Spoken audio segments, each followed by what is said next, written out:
Ladies and gentlemen, welcome to the Q4 FY23 earnings conference call of Allcargo Logistics Limited, hosted by Systematix Institutional Equities.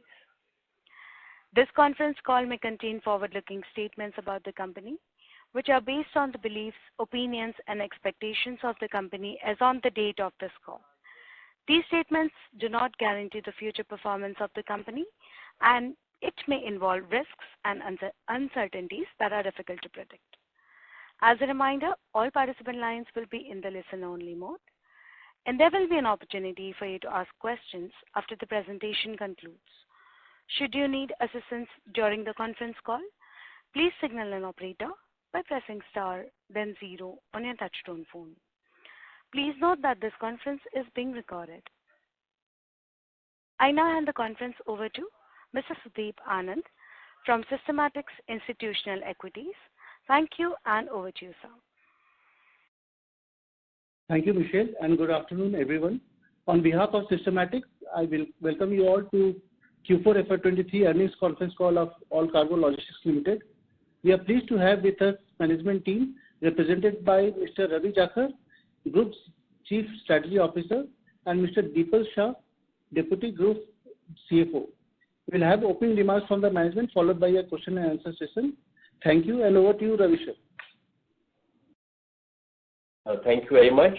Good afternoon, everyone. Thank you for joining in on the call, and we're happy to talk about our performance and respond to all the questions that you might have. To begin with, if you look at the macroeconomic environment, the situation in India continues to remain positive, with trade flows being good. Speaking about the global macroeconomic environment, the environment has been tough and challenging for the global trade over the past 6 to 8 months. However, we hope for a gradual recovery in trade volumes in the months to follow. Gati, which hosts our express business under the operating subsidiary Gati KWE, continues on the path of its transformation journey, and as you would have noticed from the results, there's been a significant jump in the EBITDA of the company from FY22 to FY23, which is on the back of various transformational changes, operational enhancements, better service delivery, use of technology, right from the gold class Salesforce CRM to network optimization driven by data science. All these initiatives mean that Gati truly is a transformed company today. We had almost 700 crores of debt and contingent liability on the books, which is all a thing of the past now.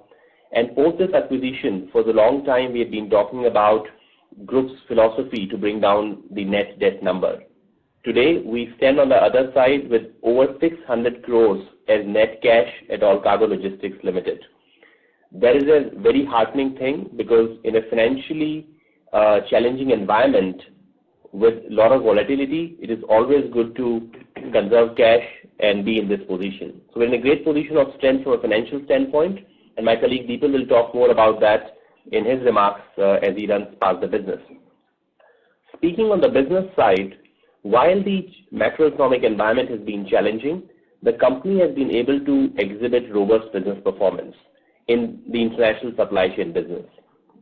As we see from commentary of leading forwarders who are listed in European markets, different companies have reported a decline of up to 17% in their volumes. As compared to that, we are witnessing nearly flat volumes in the FCL business and a single-digit decline in the LCL business, which basically points towards an expanding market share for the company. The long-term focus continues to remain on digitization strategy, using technology to drive automation, to bring down the cost of operations over a period of time, to better serve the customers, and also create greater stickiness through digital tools and platforms. In terms of the LCL business, we have seen that the decline in volumes has impacted the gross profit, and as the volumes recover, we expect that to come back in line with the more normal numbers. This time in our investor presentation uploaded on our website and with the stock exchanges, we have also shared detailed note on unit economics to help everyone better understand how the business plays out in differing operating environment. On the FCL business, we have seen the impact of decline in yield, which we intend to offset by expansion in volumes. How this template could play out could be seen from our India operations, wherein, as I mentioned, the macroeconomic environment continued to remain positive. So today, with all the other businesses being demerged, what you see as India standalone numbers basically represent the international supply chain business as it operates in India, comprising both LCL and FCL. And in this business, we see a significant decline, almost 20% quarter-on-quarter, and much more significant decline in revenue year-on-year. But the gross profit has only come down by 2%. And that is driven by the fact that we have seen limited impact of the freight on the LCL business, and whatever minor erosion in yield happened, and the erosion in yield in FCL business was offset by the volume growth which we were able to achieve by expanding market share in India. This is the same template which we intend to play out across the world, and as the volumes come back, we should see a recovery in terms of the performance. In terms of volumes, clearly from the month of September last year until February this year, it was almost a sequential month-on-month decline, with February hitting a very low number on the LCL business, which was in line with the weak operating environment driven by Chinese New Year and overall volumes being low on key international trade lanes. We saw a robust rebound in the month of March, and April usually sequentially lower, and that is the trend which we have noticed in our business performance as well. But April continues to remain above the average of January to March quarter. And we have now also started sharing our monthly business updates, wherein one could get an idea about the operating performance for the months gone by. So there would be more prompt information available with all the shareholders of the company in their best interest. So what we notice is that we do not see a sharp recovery post the Chinese New Year, but we see a gradual recovery in the volumes. And we believe that this gradual recovery in volumes should help improve on the gross profit numbers. And below gross profit, we would continue to drive technology initiatives which will allow us to bring in more productivity and allow us to contain the costs against the inflationary pressures and be able to improve on the operating margins. So that is the broad approach with which the company is working. And also to highlight, for the benefit of some of you who may have not followed the developments of the company closely, as we stand today, the company has two key business segments. One is the international supply chain, which I talk about, and the second is on the domestic side, express and contract logistics. Express is housed under Gati, and contract logistics is now part of our 100% subsidiary Allcargo supply chain. Allcargo supply chain has had another stellar year of performance, posting a very healthy EBITDA, and the business is poised for further growth. We are finding that our expansion into diverse domains, expanding on the base of chemical industry, and then we moved into auto, e-commerce, and now we are finding opportunities in consumer durables and IT as well. With these new domain expansions, we are finding renewed growth opportunities in the contract logistics business as well.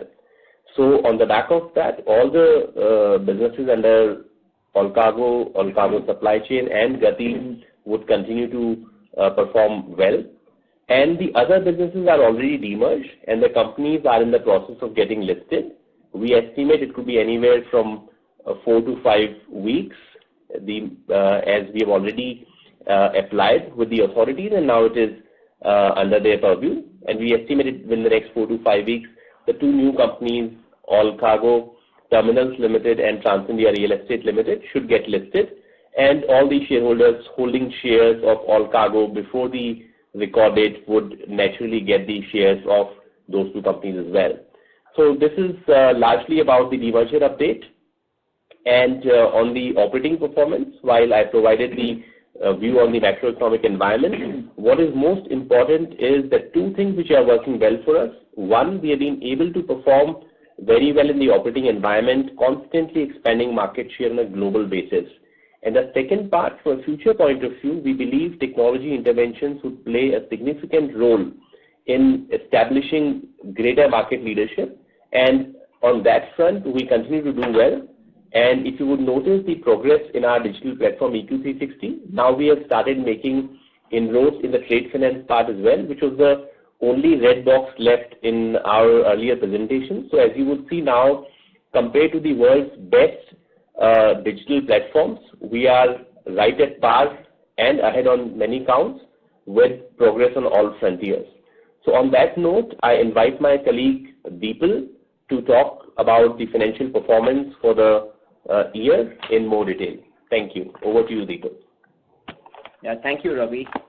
I think you gave a good overview of the operating environment. I'll just reflect back on some numbers.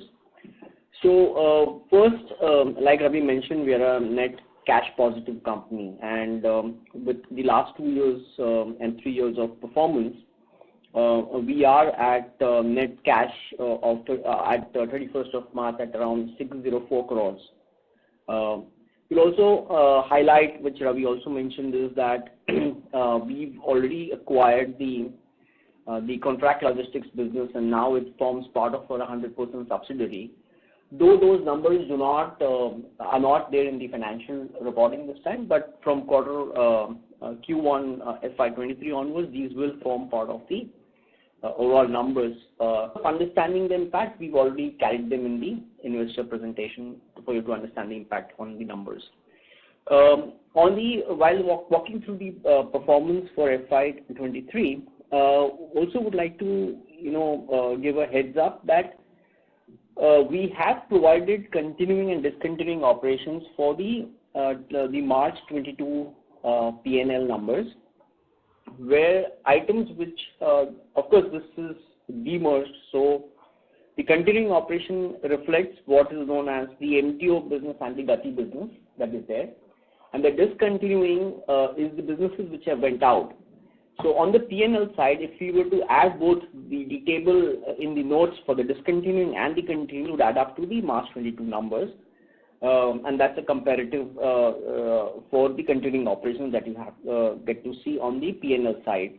On the balance sheet side, that's not available. That it's only the combined balance sheet for March 22 and the March 23 numbers as it stands demerged. So those numbers typically may not be purely comparable. So with this, I'll just give you a little bit of highlights on the numbers. On the consolidated basis, our operating revenue for the financial year 2023 stood at 18,000 crores as compared to 19,000 crores for the previous year. EBITDA stood at 1,129 crores as compared to 1,268 crores for FY22. Profit after tax stood at 653 for the current year as compared to 824 for the previous year. The combined financials, like I said earlier, considering contract logistics business, the revenue would inch up to 18,392 crores and EBITDA to approximately 1,252 crores, as compared to 19,400 and 1,400 crores for the previous year. The combined numbers are more appropriate to consider as they exclude the businesses which are already demerged and include the contract logistics business. Now moving to the segmental performance for the quarter. I will start by discussing the performance of the international supply chain segment, which operates under the umbrella of EQ Worldwide. LC and FCL volumes for FY23 stood at 9,050 CBM and 6,045 TEUs respectively for FY2023. For FY22 against the 23, the volumes on the CBM, that is the LCL, stood at 9,089 and 5,940 TEUs respectively. The segment reported an FY2023 revenue of 16,333 crores as compared to 17,643 crores for FY22. EBITDA for FY2023 stood at 1,059 crores as against 1,305 crores for FY22. The ROCE for the segment stood at 36% for FY2023. Moving on to the express business operating under Gati, the company is walking the talk in terms of building its infrastructure capability. It has now 4 operational hubs and is planning to add 4 more in the next phase of development. The reported revenue for FY23 stood at 1,469 crore as against 1,242 crore, up 18% year-on-year basis. The EBITDA for FY23 stood at 72 crores and FY22 it stood at 36 crores. The EBITDA margin stood at 4.9% as compared to 2.9% for the last year. With better yield management and operating capabilities, we believe this business is progressing well.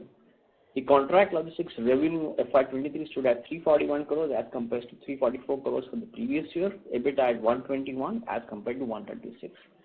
We've been consistently providing other key comparative financial indicators in our investor presentation. One can refer that for more details. With this, I would like to open the floor for questions and answers. Thank you. Thank you very much, sir. We will now begin the question and answer session. Anyone who wishes to ask a question may press star and one on their touchtone telephone. If you wish to remove yourself from the question queue, you may press star and two. Participants are requested to use handsets while asking a question. Ladies and gentlemen, we will wait for a moment while the question queue assembles.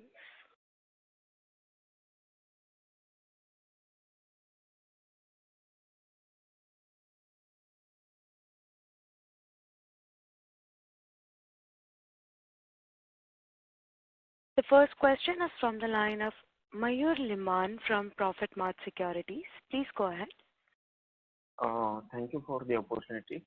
My question on the revenue side, basically in the PPT, there are the three reasons due to the we see the decline in the revenue. First one is the ocean freight rate decline in LCL business, decline in operating expenses, impact on the FCL business, and the investment in new trade lanes. So could you please provide more details on that segment, basically the investment in new trade lanes? Yeah, thank you for your question. So to comment upon the same, the revenue is impacted by the ocean freight because we bill the customers based on the prevailing ocean freight rates, as there is a contributing cost for us as well. So when the ocean freight rates come down, naturally the revenue also comes down. Like I gave an example of the India, how the volumes expanded and therefore the gross profit was same to just 2% lower, but the revenue came down by 20%. So that was on account of the ocean freight rates coming down. So there is one contributing factor. Which is same for LCL and FCL. In case of LCL, ocean freight is largely a pass-through cost and therefore the impact on gross profit is negligible or very minimal. In case of FCL, there is a 20 to 30% impact on the yield as well, and therefore as the ocean freight rates come down, the revenue comes down and the impact is there on the gross profit also. What we mean by investments into new trade lanes, let me explain that.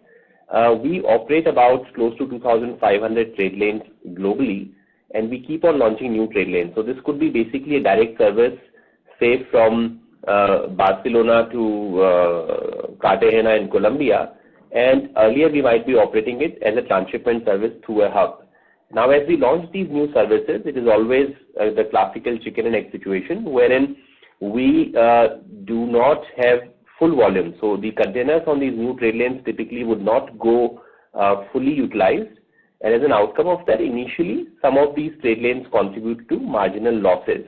So the point is not around revenue, but as we launch new trade lanes, some of the volume could be coming through these new trade lanes, which develop over a period of 6 to 9 months, and then they start becoming break-even and starting to contribute to profit. So some amount of gross profit gets negated by these new trade lanes in the early launch. So we have been taking on this initiative for the last 12 months in particular, and therefore, I would say it is largely stabilized now, particularly, let's say maybe another 3 months, wherein we would have a rolling impact. So there will be some positive contribution coming in from the trade lanes launched 1 year ago, and there will be some negative impact coming in from the recently launched trade lanes. So that should largely negate out.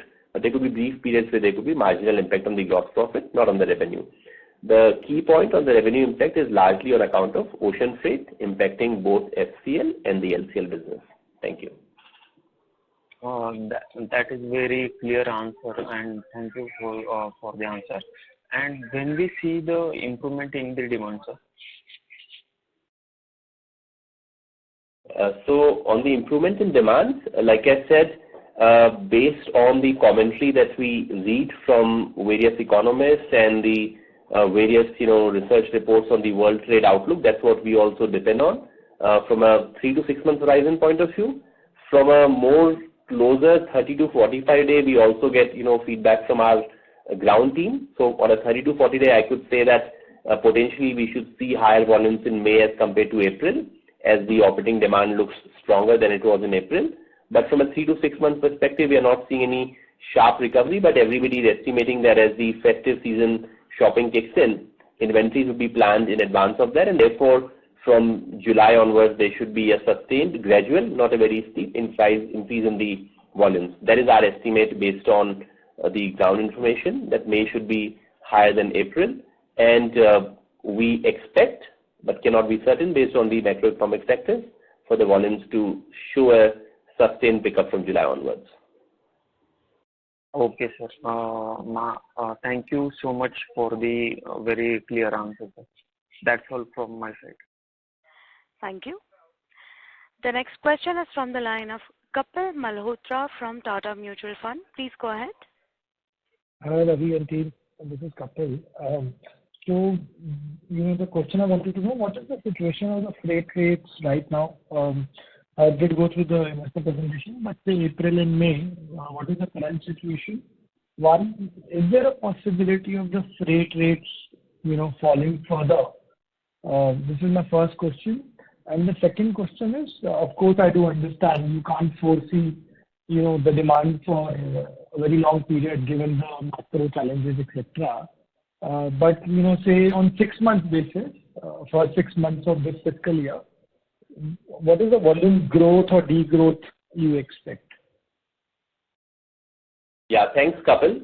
So, Kapil, to respond on the volume, like I said, the very fact that April was above the first quarter, the Jan to March quarter average, and we are clearly seeing May to be exceeding April.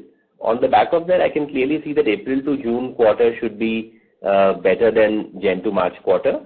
And based on the estimate that there should be some pickup from July to September, I would further say that July to September quarter should also be certainly better than the quarter of Jan to March. So both the quarter of June and quarter of September should definitely be above the quarter of March.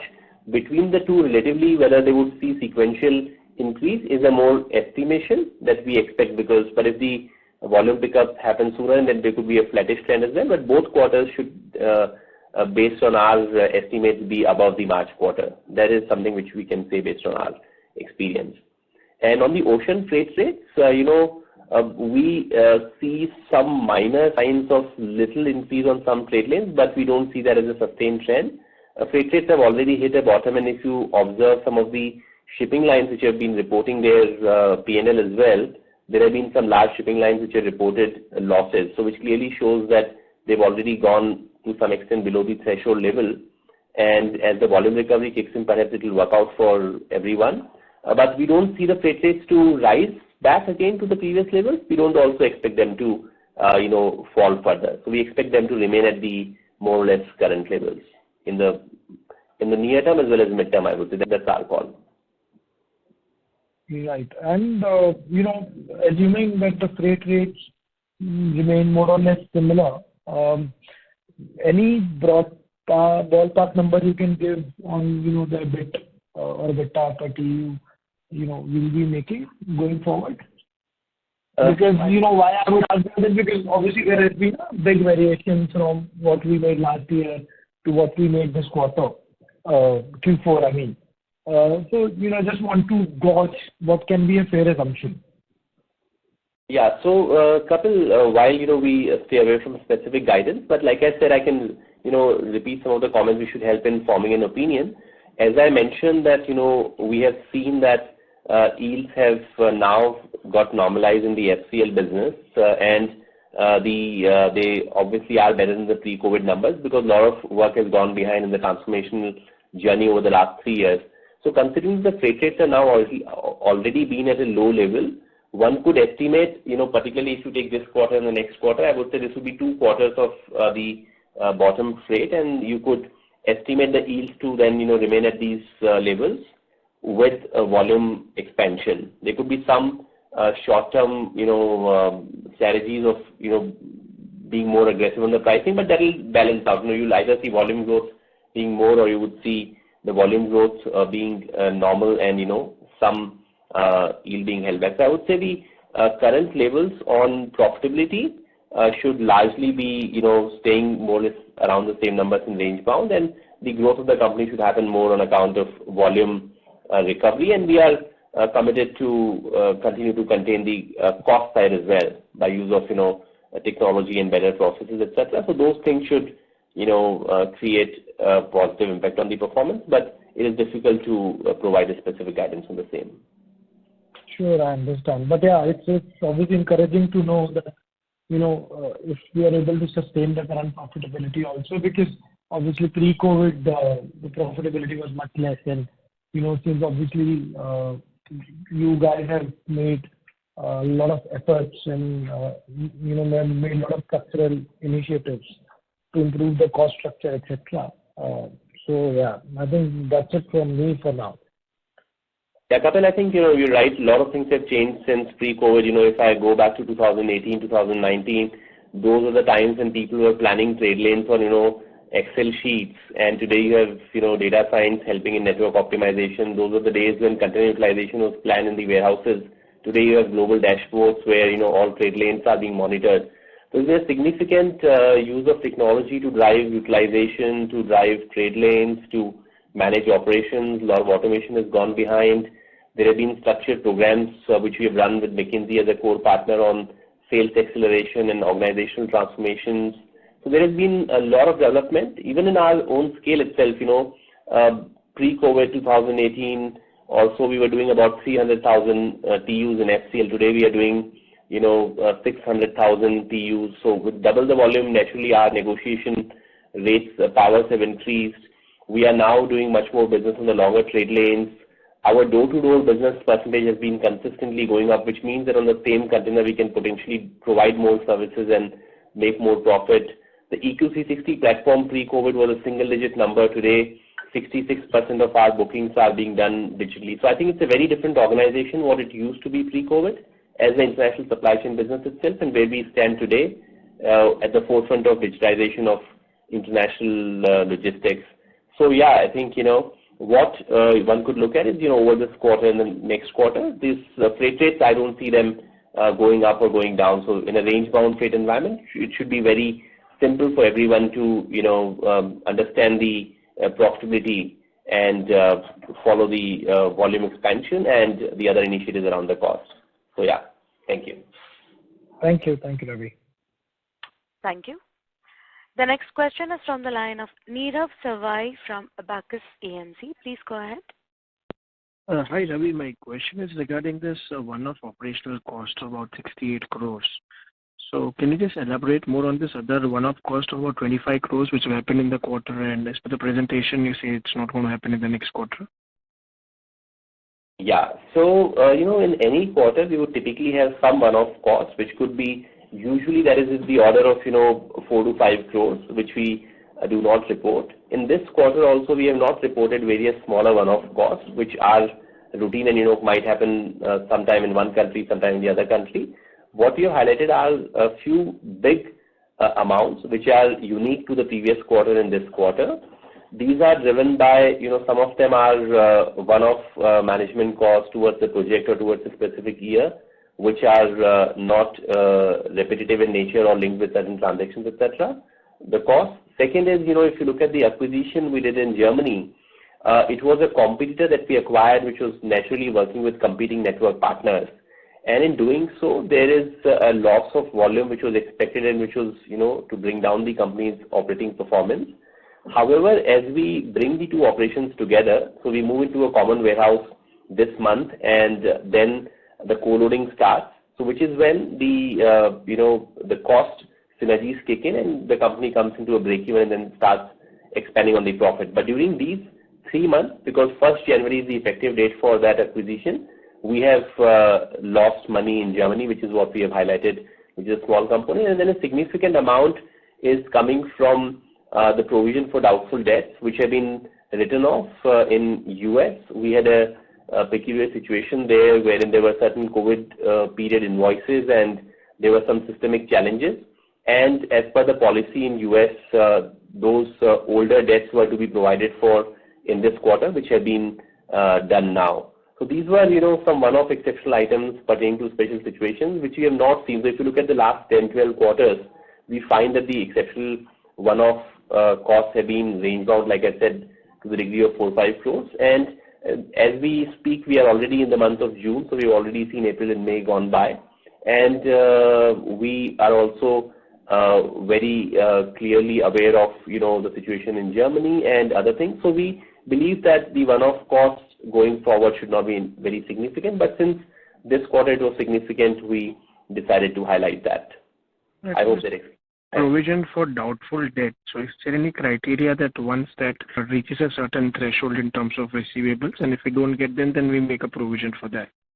So is there any threshold in terms of number of days where we can get the receivables?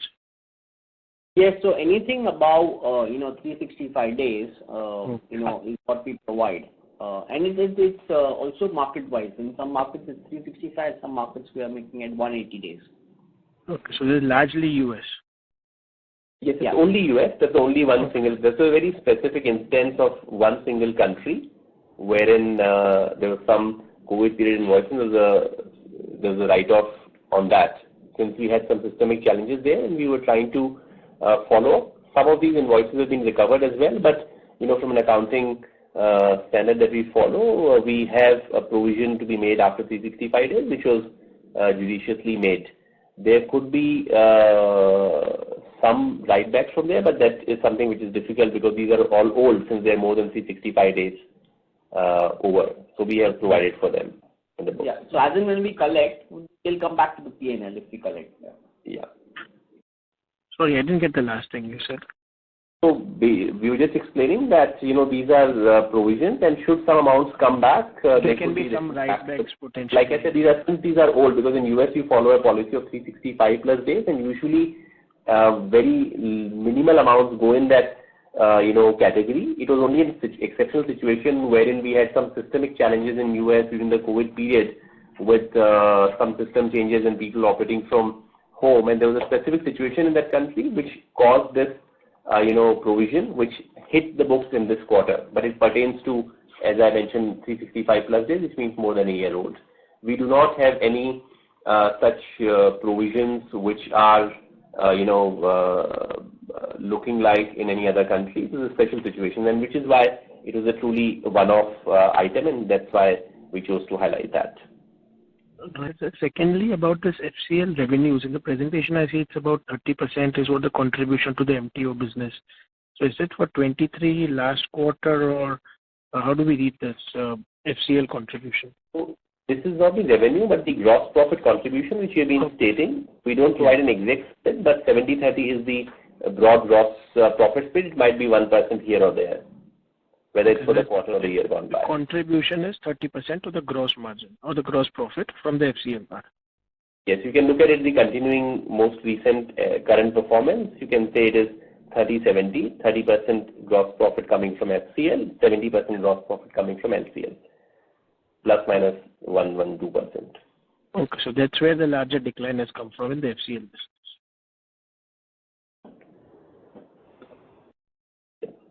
And lastly, on this MTO EBITDA margin, in the presentation it seems it's about 7.5%, and but if I look at the total number, it's about 130 crores.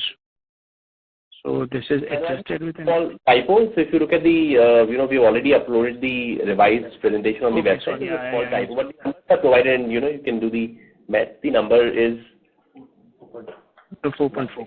Yeah, 4.4%. Yeah, that's right. That's the, if you refer to the latest presentation uploaded on the website, then the typing mistake has been corrected. Right.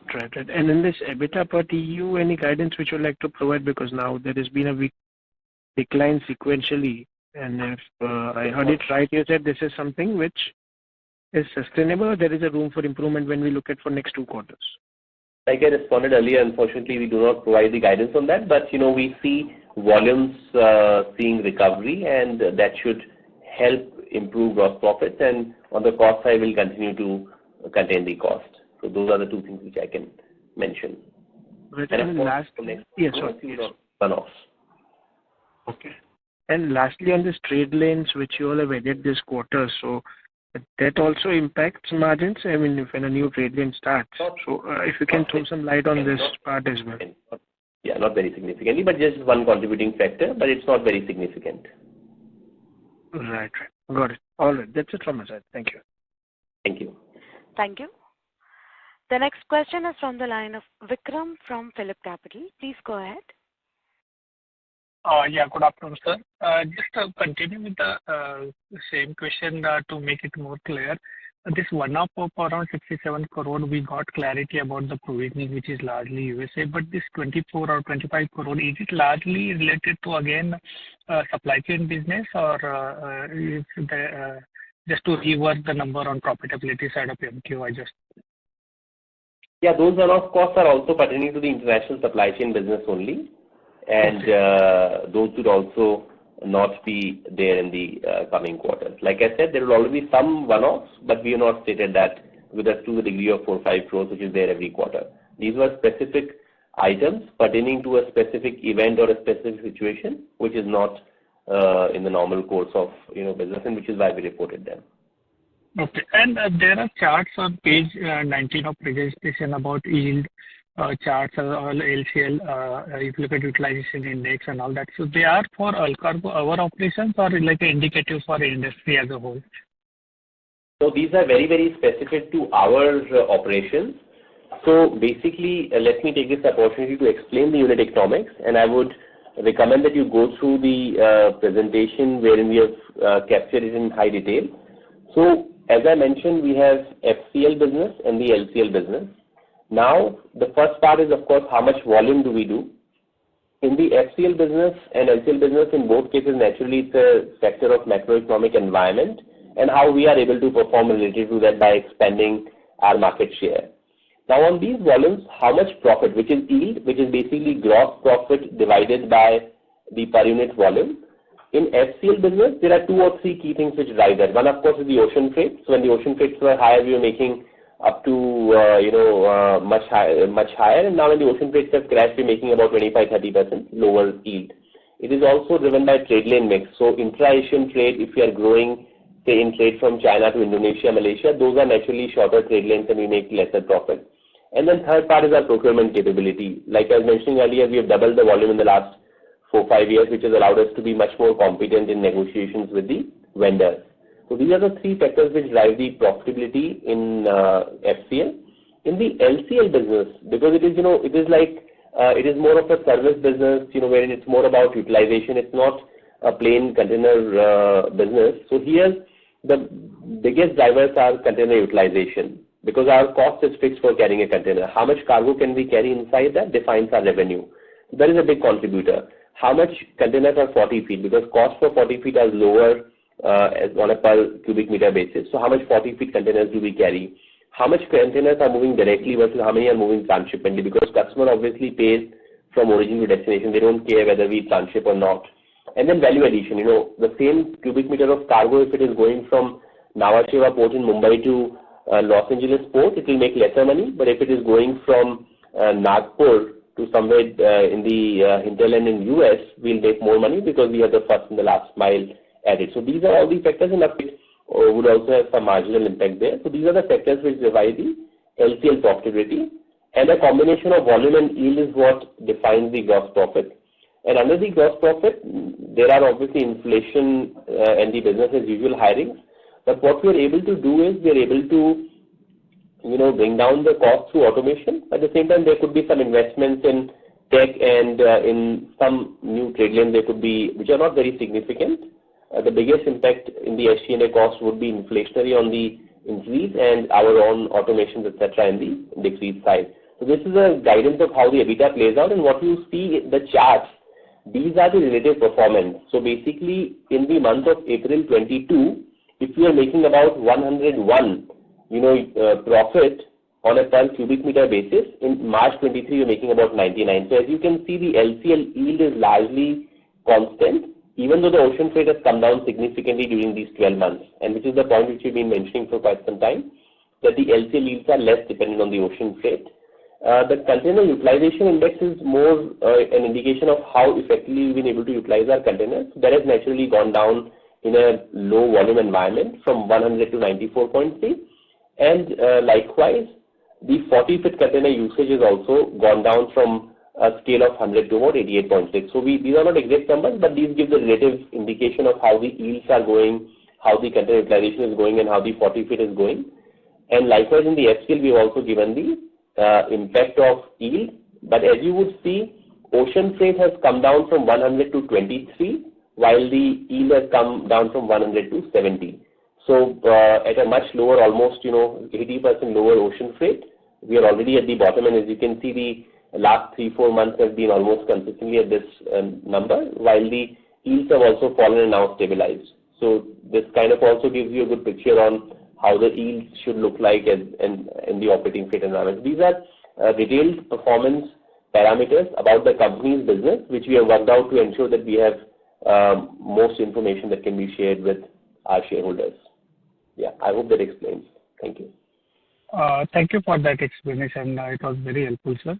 But just to clarify, when you say about yield, it is a gross profit and not a revenue realization, right? The gross profit per cubic meter in case of LCL, and yield is gross profit per TEU in case of FCL. But like I said, this is a scale, this is not dollar. So if we say 101 become 99, then maybe it is $50 become 48, or maybe $100 become 96. Yeah, just to put it in perspective.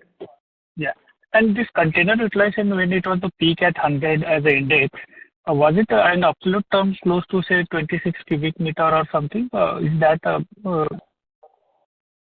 approximately in that range? But like I said, 40 foot would have double of that because that's 2 TUs. So there's the index that we give. We are not able to share the exact information, but I think this takes care of the point that how the utilization is going. Thank you, sir. We take the next question from the line of Kapil Malhotra from Tata Mutual Fund. Please go ahead. Hi, sir. So also, if you can please talk a little about Gati, how is the turnaround going there, and what are the drivers of the increase in revenue, and of course, most importantly, the profitability. If you can, just give some light on that, please. Right. Let me also take this opportunity to explain what Allcargo business today represents. So, like I said earlier as well, Allcargo business today represents 100% ownership in the international supply chain business. It also represents 100% ownership in the contract logistics business. And if you look at the Gati, which is express logistics business, as you know, we have agreed with KWE to buy 30% stake in the operating entity Gati KWE. So therefore, we hold 30% directly in the operating entity, and we also hold 50% of Gati, which holds 70%. So indirectly, we hold about 65% of the express and 100% of the contract logistics, and the 100% of the international supply chain business. So, and as we have made disclosures, our board has approved, and we are in the process of evaluating various options to, bring the right structure in the organization, which we've been working with the advisors on that, appointed by the board, and perhaps over the next 5 to 8 weeks, somewhere in that range, we should be able to get some opinion which can be placed before the board for their consideration. So one could look at the business as, the sum of these three parts. Now coming to the Gati business, what we have seen is that all the historic legacy issues were resolved quite some time back, whether it's tax disputes, contingency liabilities, governance issues, they all have been well laid to rest long ago. We have now also expanded the operational footprint with modern hubs, which were a bottleneck in growing the company's operating performance. Barring 1 or 2 hubs which are in the process of being launched in the coming months, almost all the major hubs have already been launched, which means that there is no operational constraint. What we have been finding is that since the month of January this year, we have been able to consistently hold the best in the industry standards on operational parameters. In terms of gross margins are a function of 2 things. One is the operational efficiency, which, like I said, is back on track, and now with increased revenue, we should further move towards our desired target of about 31% on the gross profit margin. The impact, there's also negative impact which comes in from reductions, and reductions are largely on account of service failure, but they naturally pertain to the previous period. So as we progress, and like I said, the performance has been good from January onwards, we anticipate that the deduction should also increase. So our deductions were higher than industry standard, which should also come in line with the industry standard. So these factors should contribute towards the improvement in the operational profit. Nothing much to be done from our side. What we have to do is already done. The operations are already now best in industry. And below that, the staff investments, all the other investments have already been made. From now onwards, it should be an operating leverage play with only inflationary adjustments on the SG&A costs. So that is what should basically set the path forward for the improvement in EBITDA. And the industry itself has been growing at a very robust growth rate, and we are confident of expanding our market share in FY24 as well as in FY25. So the business, I would say, all the work that we had to do is done. Now it's more about performance to follow. And in terms of performance as well, like I highlighted earlier, for the previous year, if you look at the EBITDA to this year, it's almost nearly doubled. And we see sustained growth in the business in the years to come. Okay. Thank you. Thank you. The next question is from the line of Ravi Mehta from Deep Financial. Please go ahead. Yeah, hi. Thanks for the opportunity. Firstly, thanks for explaining this yield and the unit economics in detail. My just question is pertaining to this very aspect, looking at the broader guidance of 1,700 crore EBITDA in 26. Probably if I adjust the one-offs in this quarter, we are at 200 crore, so roughly an 800 crore annualized EBITDA run rate at a very poor volume base, and we expect this to double in 3 years. So what would be the levers or the drivers volume-wise, and in the yield also there are so many parameters. So how are you looking at these levers, and what will be helping us to double the EBITDA as per the stated long-term guidance? Yeah, so basically we have stated our management aspiration for 2026, and those are based on a combination of multiple factors. First being volume expansion. Now volume expansion, like I mentioned earlier, is a factor of our market share expansion which has been happening consistently, which is why you witness flat in FCL and single-digit decline in LCL as compared to up to 17% decline reported by international forwarders, which are listed elsewhere, and therefore they've been sharing the data. So there will be volume expansion. Now clearly 2023 as a year may continue to see sluggish growth, but we estimate the economic environment to be positive in 2024, 2025 and 2026. So we believe that in 2023 we would continue to see gradual expansion in the volume, and that will lead to improvement in the profitability. But from there on, we would be hoping for headwinds to recede, and in a favorable environment with all the technology strength that we have built, we should be able to accelerate the volume. So as the market would itself, and if you see conventionally, the LCL, which is the flagship business, typically grows at 2x the rate of global trade, and that is driven by a lot of penetration of LCL in e-commerce, SMB trade, which is all the cream of the global trade contributing to the growth. So all these factors would mean that we will be uniquely positioned as an industry leader in both scale and technology. So we are quite confident about leveraging our position to expand market share in a global market, and that expansion in market share with growth returning in 24, 25 and 26, we hope to achieve the management aspiration stated by us. So on the market share, I believe we are at 14-15% in the LCL market.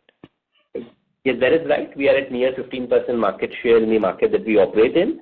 But there are countries where we have 43, 44, 45%. There are countries where we have 5, 6 or 7%. So there are opportunities to continue to expand the global market share. And what could be the aspiration, because the industry is pretty fragmented, at least on the LCL side? Like I said, industry, is segmented on a global basis, but there are 4 or 5 large networks. We are the largest of them all, and we've been able to consistently drive the market share up. And like I said, there are examples that within certain geographies we have 40, 45, 46% market share also.